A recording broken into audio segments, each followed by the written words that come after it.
दोस्तों कहानी शुरू होती है और हम देखते हैं पप्पू भकलंडी को जो एक एक्वेरियम साफ कर रहा था। पर क्योंकि वो उसकी सफाई पूरा नंगा होकर कर रहा था इसलिए उसका 9 इंच का हथियार वहां मौजूद सभी लोग देख लेते हैं, जिसमें बहुत सारे बच्चे भी थे। जिसके तुरंत बाद ही पप्पू भकलंडी को वहां से धक्के देकर निकाल दिया जाता है। आगे वो अपना सामान लेकर एक मछली की दुकान पर जाता है और वहाँ एक लड़की एलिस से कहता है कि मैंने वो एक्वेरियम वाला काम छोड़ दिया है। लड़की कहती है कि सीधा बोलना, उन्होंने तेरी घीण पर लात मार दी। पप्पू भकलंडी कहता है कि तुम शाम को क्या कर रही हो, लेकिन उसकी बात पूरी होने से पहले ही वो कहती है कि नहीं, मैं तुम्हारे साथ कहीं नहीं जाऊंगी। पप्पू कहता है कि ठीक है, फिर तुम मुझे थोड़े से स्नेल्स दे दो। अब वो लड़की जैसे ही स्नेल्स लेने के लिए पानी में हाथ डालती है, पप्पू भकलंडी कहता है कि मुझे एकदम नीचे वाले चाहिए। वो लड़की अपना हाथ टैंक में और अंदर डालती है, जिससे उसकी सफेद टी शर्ट गीली हो जाती है और क्योंकि उसने अंदर ब्रा नहीं पहनी थी तो उसकी चूचियां साफ साफ दिखाई देने लगती हैं। वहीं पप्पू भकलंडी का तो उसे देखते ही खड़ा हो जाता है, लेकिन फिर वो जैसे तैसे अपनी भावनाओं पर कंट्रोल करके वहां से चला जाता है। इसके बाद जब वो एक बंगले में स्विमिंग पूल की सफाई करने जा रहा था, तभी वो वहां पर उस घर के मालिक बाबू बड़ा बांस को देखता है, जो एक शानदार मालदार लड़की को अपने घर लेकर आता है और उसे बजाने के लिए सीधा अपने कमरे में ले जाता है। जिसके बाद पप्पू एक औरत के घर पर जाता है और उसके गटर की सफाई करने लगता है। दरअसल उस औरत के बच्चे ने अपनी मछली को गटर में गिरा दिया था।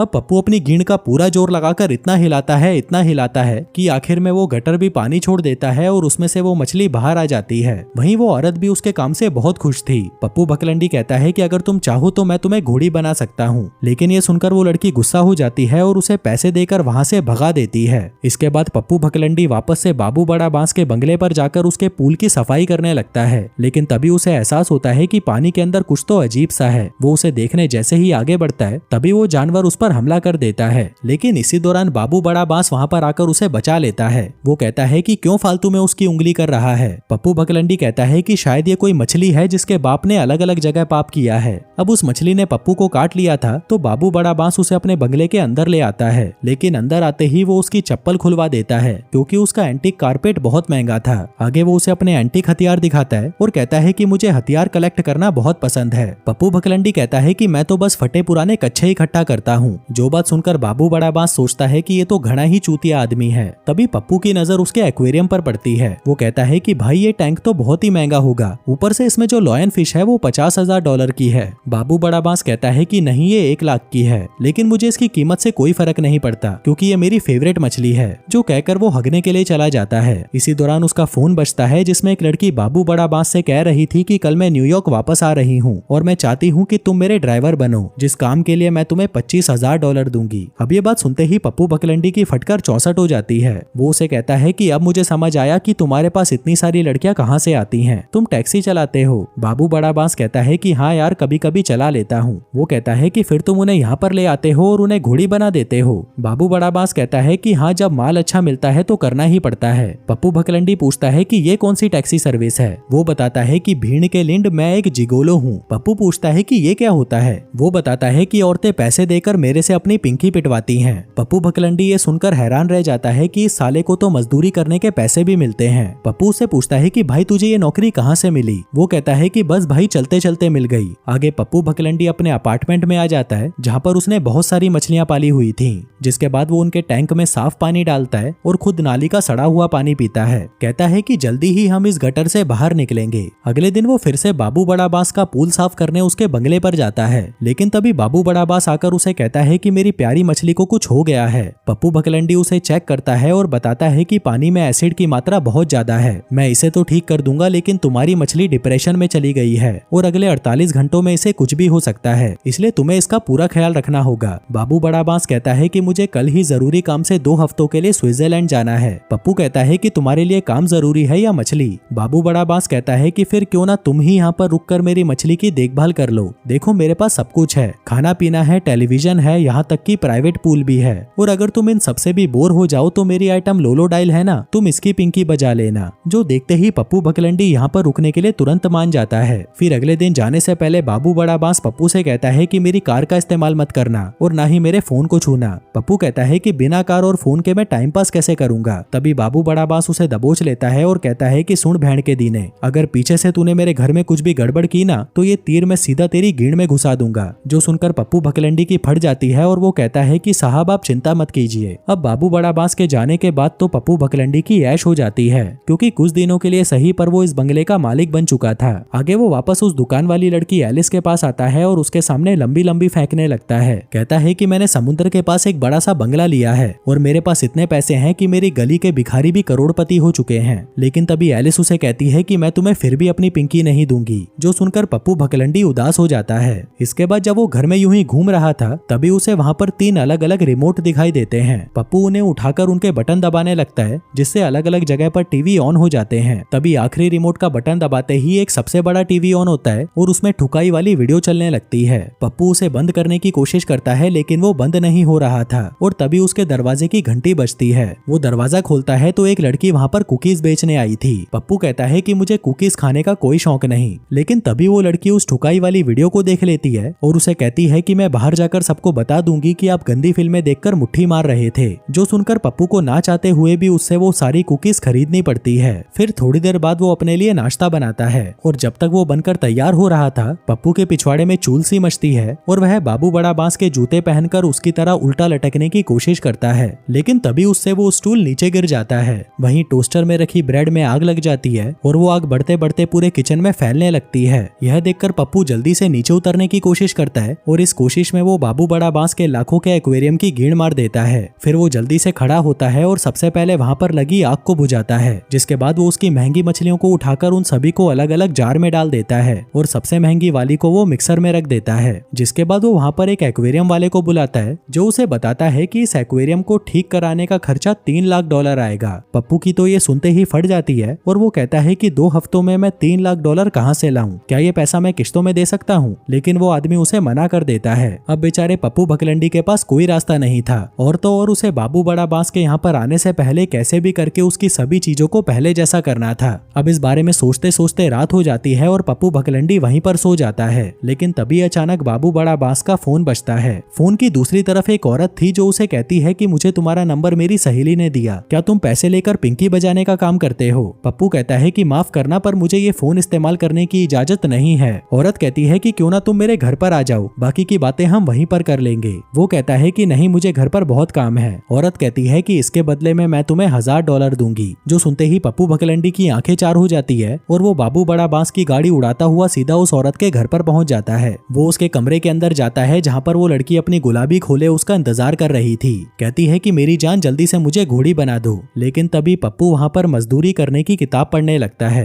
कहता है कि कुएं तक पहुँचने के लिए 2 बड़े बड़े पहाड़ों से गुजरना पड़ता है और जब कुआं मिल जाए तो सीधा उसकी गहराई में डूब जाना चाहिए। वहीं उसकी बातें सुनकर वो औरत बहुत ज्यादा गर्म हो जाती है और कहती है कि मैंने सुना है कि तुम्हारा औजार 9 इंच से भी ज्यादा लंबा है। मैं चाहती हूँ कि तुम अपना औजार मेरे खेत में गाड़ दो। जो कहकर वो उसे दबोच लेती है और वहीं पर चूसना शुरू कर देती है। लेकिन तभी उन्हें दूसरे कमरे से दरवाजा पीटने की आवाज आती है। पप्पू कहता है कि वहाँ पर कोई तो है। औरत कहती है कि वो बस मेरा कुत्ता है, वो तुम्हें कुछ नहीं करेगा। पर तभी अचानक वो कुत्ता दरवाजा तोड़कर बाहर आ जाता है और पप्पू के पीछे पड़ जाता है। लेकिन तभी वो औरत अपने कुत्ते को कमरे में बंद कर देती है और पप्पू को उसके पैसे देते हुए कहती है कि हम बाकी का काम फिर कभी कर लेंगे। इसके बाद पप्पू भकलंडी वहाँ से एक क्लब में जाता है जहाँ पर उसे एक मस्त माल लड़की दिखाई देती है। पप्पू उसके पास जाता है और उस पर लाइन मारने की कोशिश करता है, लेकिन वो लड़की उसे कहती है कि मुझे तेरे में कोई इंटरेस्ट नहीं। अब बेचारा पप्पू उदास होकर वहाँ से जाने ही लगता है, पर तभी वो लड़की उसे रोकते हुए कहती है कि कहीं बाहर चलें। जिसके बाद पप्पू उसे बाबू बड़ा बांस के बंगले पर ले आता है, जहाँ आते ही वो लड़की उसे चूसना शुरू कर देती है।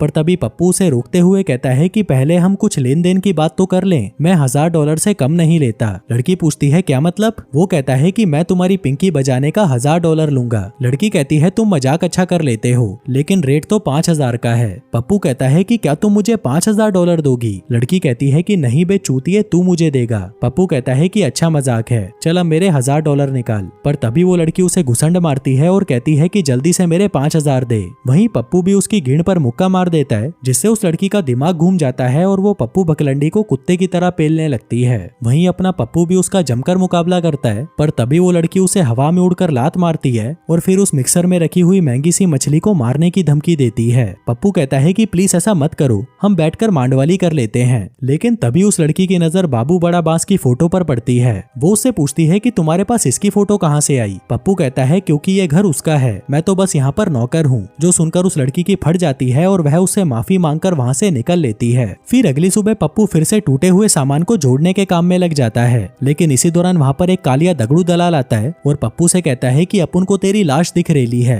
अपुन को किसी ने बताया कि तूने बाबू बड़ा बांस के घर की वाट लगा दी, लेकिन तूने तो उसकी पूरी ही गीड़ मार रखी है। पप्पू कहता है कि मैं उसके आने से पहले सब कुछ ठीक कर दूंगा, बस कहीं से पैसों का जुगाड़ हो जाए। कालिया कहता है कि शायद मैं इसमें तेरी मदद कर सकता हूँ। मुझे कल रात वाली लड़की ने बताया कि तू बड़े ठोकू किस्म का आदमी है। पप्पू कहता है कि मैंने उसे ठोकने की कोशिश की पर कुछ नहीं हुआ। कालिया कहता है कि मुझे तेरे अंदर वो दम दिखाई देता है जो एक ठोकू लाल में होना चाहिए। पप्पू कहता है कि अच्छा तो तू एक दल्ला है। कालिया कहता है कि दलाल नहीं मैनेजर बोल, और इस मैनेजर की मदद से तू बाबू बड़ा बांस से भी बड़ा बन सकता है। पप्पू कहता है कि नहीं थैंक यू, मेरे पास एक जॉब है, मैं फिश टैंक धोता हूँ। कालिया कहता है कि फिश टैंक धोकर तू सब कुछ ठीक कर पाएगा, और एक बात याद रखना, बाबू बड़ा बांस का गुस्सा बहुत खतरनाक है। मेरे को याद है एक बार मैंने उसके कारपेट पर पानी गिरा दिया था, जिसके बाद उसने मेरे पिछवाड़े में पाइप डालकर पानी चालू कर दिया। साला 2 हफ्तों तक मेरे मुंह से पानी बहता रहा। जो बात सुनकर पप्पू की फट जाती है और वह पूछता है कि मुझे क्या करना होगा। कालिया उसकी गींड दबाता है और कहता है कि धंधे की जगह थोड़ी ढीली है, इसे टाइट करना होगा। इसके बाद वो उसे पार्लर ले जाता है और उसका मेकअप करवाता है, वैक्सिंग करवाता है और उसे पूरी तरह तैयार करके जिगोलो बना देता है। वो उसे कहता है कि अपने धंधे का सिर्फ एक ही असूल है, कभी किसी लड़की के प्यार में मत पड़ना।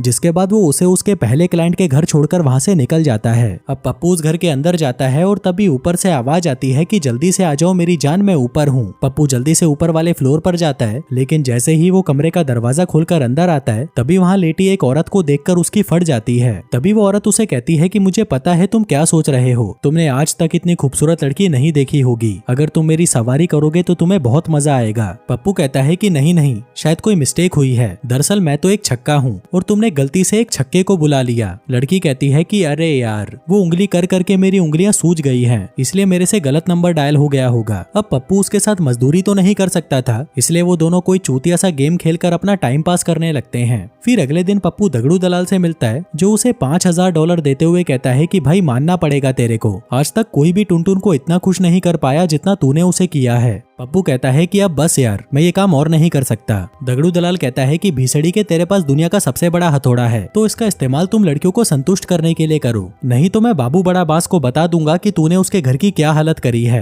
पप्पू कहता है कि रुक जा भाई, मुझे थोड़ा सोचने तो दे। जो कहकर वो सीधा एक होटल के बाथरूम में जाता है, जहाँ पर उसका बाप गटर साफ करने का काम करता था। पप्पू उसे पूछता है कि पापा, अगर मैं पैसों के लिए किसी औरत की पिंकी बजाऊं तो क्या वो सही होगा? बाप कहता है कि ये तो बहुत अच्छा काम है, तुम्हारी माँ भी यही काम करती थी। पप्पू कहता है क्या? बाप कहता है कि तुम्हारी माँ किसी को भी चुन सकती थी, लेकिन उसने सिर्फ मुझे चुना और फिर उसने धंधा करना बंद कर दिया और मुझसे शादी कर ली। अब बेचारे पप्पू के पास कहने के लिए कुछ नहीं था, इसलिए वो सीधा दगड़ू दलाल के पास आता है और कहता है कि मैं ये काम करने के लिए तैयार हूँ। कालिया कहता है कि ये हुई ना बात, चल अब जल्दी से अपने अगले क्लाइंट के पास पहुँच। फिर थोड़ी देर बाद पप्पू अपने दूसरे क्लाइंट के घर पहुँचता है, जो थी ये लंबी सी औरत, जिसका मुंह किसी को भी दिखाई नहीं देता था। खैर पप्पू फिर भी इसके साथ घूमने के लिए चला जाता है, जिस दौरान हर कोई उस औरत का मजाक उड़ा रहा था। लोग उसे कहते हैं कि तेरी तो बजाने के लिए सीढ़ी लगती होगी। अब वो दोनों कुछ देर ऐसे ही टाइम पास करते हैं और फिर शाम होते ही वो दोनों घर पर वापस आ जाते हैं और मजदूरी करने लगते हैं। लेकिन पप्पू उसकी लेना नहीं चाहता था, तो वह उसके पैरों की मालिश करने लगता है, जिससे वो लड़की पूरी तरह संतुष्ट हो जाती है। फिर अगली सुबह जब वो उसके घर से बाहर आता है, तभी उसे वहाँ एक पुलिस वाला मिलता है।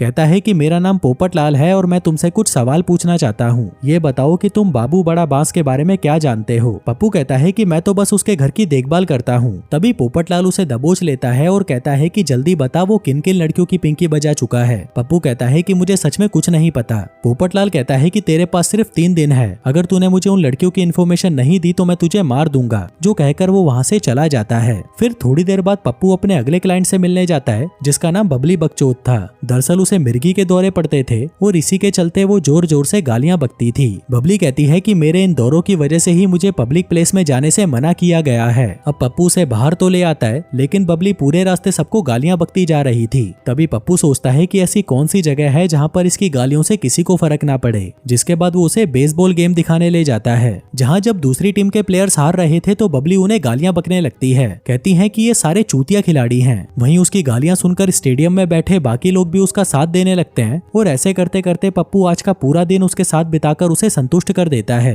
फिर अगले दिन वो अपनी एक और क्लाइंट से मिलने जाता है, लेकिन लेकिन इस लड़की को पता नहीं होता कि पप्पू एक धंधे वाला है, क्योंकि इस लड़की की सहेलियों ने उसे एक ब्लाइंड डेट बताकर यहाँ पर भेजा था। लड़की बताती है कि मेरा नाम केटी पेरी है। वहीं पप्पू को तो यकीन नहीं होता कि आज वो इतनी सुंदर लड़की की लेने वाला है। कहता है कि मैंने तो सोचा था कि तुम बाकियों की तरह अजीब होगी, लेकिन तुम तो बहुत खूबसूरत हो। केटी कहती है कि मेरी सहेलियों ने भी तुम्हारे बारे में ज्यादा कुछ नहीं बताया। पप्पू कहता है कि मेरी एक्वेरियम की दुकान है और मेरे पास बहुत सारा पैसा है, जो सुनकर केटी पेरी खुश हो जाती है। आगे वो दोनों घूमते फिरते हैं और खूब सारी बातें करते हैं। हम देखते हैं कि पप्पू बकलंडी को केटी पेरी के साथ बहुत अच्छा लग रहा था और वहीं केटी भी पप्पू के साथ समय बिताकर बहुत खुश थी। इसके बाद पप्पू उसे उसके घर छोड़ देता है। वो उसे चूसना तो चाहता था, लेकिन केटी अभी इसके लिए तैयार नहीं थी, इसलिए वो उसे बाय बोलकर वहाँ से चला जाता है। फिर अगले दिन पप्पू फिर से अपने अगले क्लाइंट के पास जाता है। इसका नाम कैरल होता है और इसे थोड़ी थोड़ी देर में सोने की आदत होती है। वो बताती है कि मुझे सोने की बीमारी है, इसलिए मुझे बाहर जाने से मना किया गया है, लेकिन पप्पू उसे फिर भी गेम खिलाने के लिए बाहर ले जाता है। और जब कैरल वो गेम खेलने लगती है तभी वो अचानक सो जाती है। अब ऐसे ही सोते हुए कैरल अपना पूरा दिन बिता देती है और पप्पू बकलंडी बिना किसी मेहनत मजदूरी के उससे अच्छे पैसे ले लेता है, जिसके अगले दिन वो बाबू बड़ा बांस के एक्वेरियम का काम भी शुरू करवा देता है, क्योंकि 3 दिन बाद वो यहाँ पर आने वाला था और उसके आने से पहले उसे सब कुछ वापस ठीक करना था।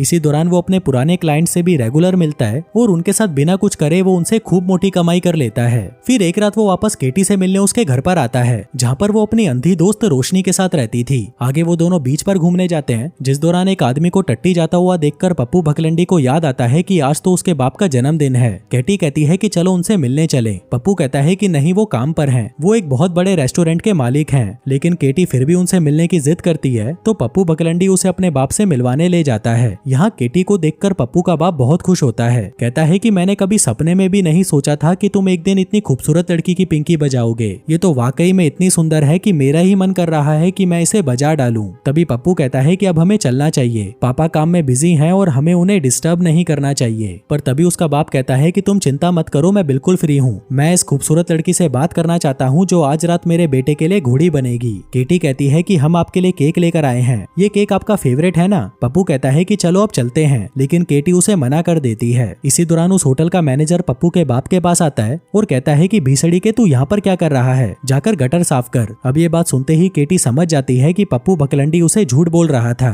फिर उसके बाप के जाने के बाद पप्पू केटी से माफी मांगता है और कहता है कि मेरा बाप यहाँ पर सिर्फ गटर साफ करता है, लेकिन मुझे ये बात बताने में बहुत शर्म आ रही थी। केटी कहती है कि अरे यार, तुमको पता है मेरा बाप क्या करता है, वो एक एरोप्लेन इंजीनियर है। वहीं दूसरी तरफ पप्पू का बाप गटर साफ कर रहा था, तभी केटी वहाँ पर उसके लिए केक लेकर आती है, जो देखकर वो बहुत खुश होता है और कहता है कि ये मेरी जिंदगी का सबसे बेस्ट जन्मदिन है। इसके बाद जब पप्पू केटी को उसके घर पर छोड़ने जाता है, तभी जाने से पहले केटी उसे कहती है कि तुम्हारे पापा बोल रहे थे कि आज रात को तुम मुझे घोड़ी बनाओगे। तभी वो दोनों एक दूसरे को चूसते हुए कमरे में आते हैं, लेकिन जैसे ही पप्पू केटी की पिंकी बजाने के लिए उसकी टांगे उठाता है, केटी की एक टांग उसके हाथ में आ जाती है। पप्पू कहता है कि भीड़ के लिंड ये क्या है। केटी कहती है कि मैं तुम्हें इस बारे में बताना चाहती थी, लेकिन मुझे डर था कि कहीं तुम मुझे छोड़ ना दो। जो कहकर वो रोती हुई बाथरूम में जाकर खुद को बंद कर लेती है। पप्पू कहता है कि मेरी जान, मैं तुमसे बहुत प्यार करता हूँ और मुझे कोई फर्क नहीं पड़ता कि तुम लंगड़ी हो, मैं बस जिंदगी भर तुम्हारे साथ रहना चाहता हूँ। जो सुनकर केटी को भी बहुत अच्छा लगता है, जिसके बाद वो दोनों वहाँ पर धुआंधार मजदूरी करते हैं।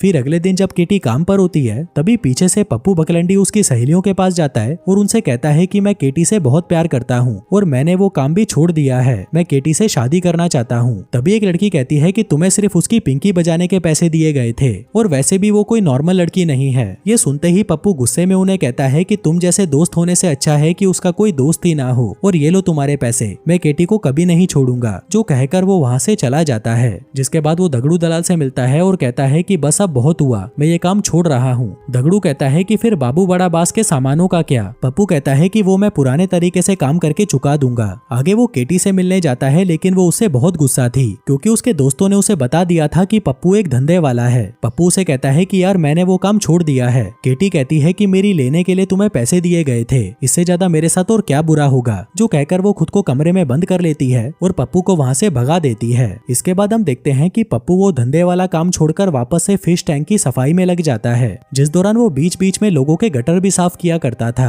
लेकिन इतना सब कुछ करने के बाद भी उसके पास बहुत सारे पैसे कम पड़ रहे थे। वो टैंक बनाने वाले से कहता है कि भाई तुम किश्तों में पैसे ले लेना, लेकिन वो आदमी उसे मना कर देता है। तभी उसके पास बाबू बड़ा बांस का फोन आता है, जो उसे कहता है कि मैं परसों वापस आ रहा हूँ, अगर मुझे कुछ भी गड़बड़ मिली तो मैं तेरी गींड में बड़ा वाला बांस डाल दूंगा। जो सुनकर पप्पू घबरा जाता है और फोन काट देता है, लेकिन तभी उसका फोन फिर बजता है। दूसरी तरफ एक औरत होती है जो उसे कहती है कि मैं तुमसे अपनी पिंकी पिटवाना चाहती हूँ, जिसके बदले में मैं तुम्हें $50,000 दूंगी। अब इतने पैसे सुनते ही पप्पू बकलंडी तुरंत उसे हाँ बोल देता है और कहता है कि बस तुम अपनी पिंकी को तैयार करके रखो, मैं घोड़ा लेकर अभी पहुंचता हूँ। फिर उसी रात पप्पू उस औरत के घर पर पहुंच जाता है, जो साली वही माल थी जिसे कहानी की शुरुआत में बाबू बड़ा बांस बजा रहा था। तभी वो औरत पप्पू को देखकर उसके पास आती है और बिना समय गवाए उसका गन्ना निकालकर चूसने लगती है, लेकिन तभी पप्पू उसे ऐसा करने से मना कर देता है। कहता है कि तुम एक ऐसी माल हो जिसकी लेने के लिए हर कोई तरसेगा, लेकिन मैं किसी और से प्यार करता हूँ और उसे धोखा नहीं दे सकता। वो औरत कहती है कि वो सब तो ठीक है, लेकिन मैंने तुम पर जो पैसा खर्चा किया है उसकी वसूली तो मैं करके ही रहूंगी। जिसके बाद वो पप्पू बकलंडी को पूरा नंगा होकर उसके सामने डांस करने को कहती है और पप्पू भी वैसा ही करता है। आगे काम निपटाने के बाद जब पप्पू वहाँ से निकल रहा था, तभी उसे वहाँ पर उस औरत का पर्स गिरा हुआ मिलता है, जिसके अंदर उसकी और पोपटलाल की फोटो थी।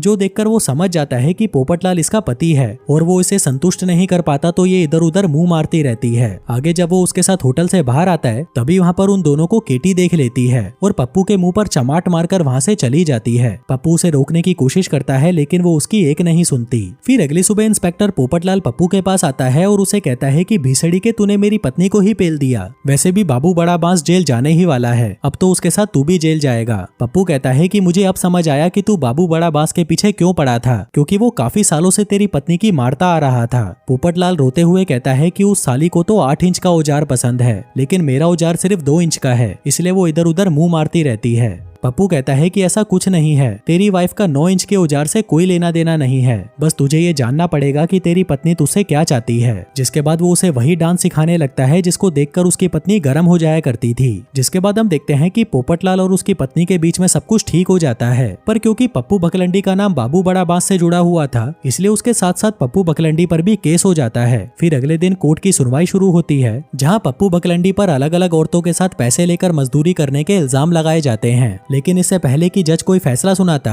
वहाँ पर वो सभी लड़कियां आती हैं जिनके साथ पप्पू बकलंडी समय गुजारा करता था, और वो अपनी गवाही में बताती हैं कि पप्पू बकलंडी ने कभी भी हमारे साथ मजदूरी नहीं करी, बल्कि उसने तो हमें ऐसा फील करवाया कि हम भी बाकी लड़कियों की तरह नॉर्मल हैं, जबकि समाज ने तो हमें कब का धिक्कार दिया था। वहीं उन लड़कियों के बयान सुनने के बाद जज पप्पू बकलंडी को समाज सेवी मानकर उसे बाइज्जत बरी कर देता है। वहीं दूसरी तरफ हम केटी को देखते हैं, जो एक हॉस्पिटल में काम करती थी, पर तभी वहाँ पर पप्पू बकलंडी मरीज बनकर आता है और उससे अपनी गलतियों की माफी मांगता है। कहता है कि मेरी जान, मुझसे बहुत बड़ी गलती हो गई, मुझे पहले ही तुम्हें सब कुछ सच बता देना चाहिए था, लेकिन मेरी फटी पड़ी थी कि कहीं तुम मुझे छोड़ ना दो, पर विश्वास करो मेरी जान, मैं तुमसे बहुत प्यार करता हूँ। जो सुनकर केटी भी इमोशनल हो जाती है और उसे वहीं पकड़कर चूसने लगती है। फिर अगले दिन हम देखते हैं कि बाबू बड़ा बांस वापस न्यूयॉर्क पहुंच जाता है, और वहीं उसके घर पहुंचने से पहले ही पप्पू बकलंडी और सभी लोग मिलकर उसके घर को वापस पहले जैसा कर देते हैं। बस उसकी फेवरेट मछली टैंक में डालनी बाकी थी, लेकिन तभी वो अंधी रोशनी उस मछली का शेक बना देती है, जिसकी कीमत $1,00,000 थी। वहीं पप्पू की ये देखकर फट जाती है। वो भागता हुआ मछली की दुकान पर जाता है और वही मछली खरीदकर कुत्तों की तरह भागता हुआ बाबू बड़ा बांस के घर पहुंचने से पहले ही उस मछली को उस टैंक में डाल देता है। तभी बाबू बड़ा बांस भी वहां पर आ जाता है और उसे देखकर सभी लोग छुप जाते हैं। वो कहता है कि तुम तो यार घर का अच्छा ख्याल रख लेते हो।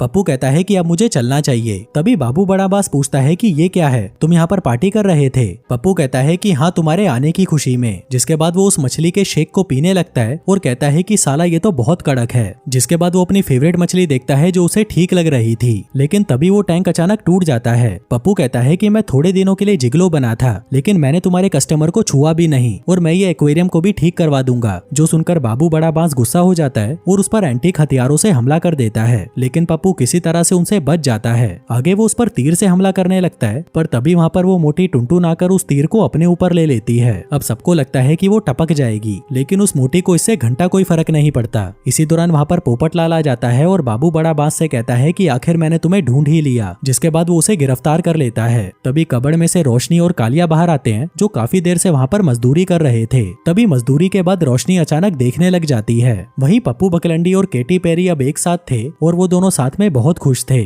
और दोस्तों, इसी के साथ ही ये कहानी यहीं खत्म हो जाती है। धन्यवाद।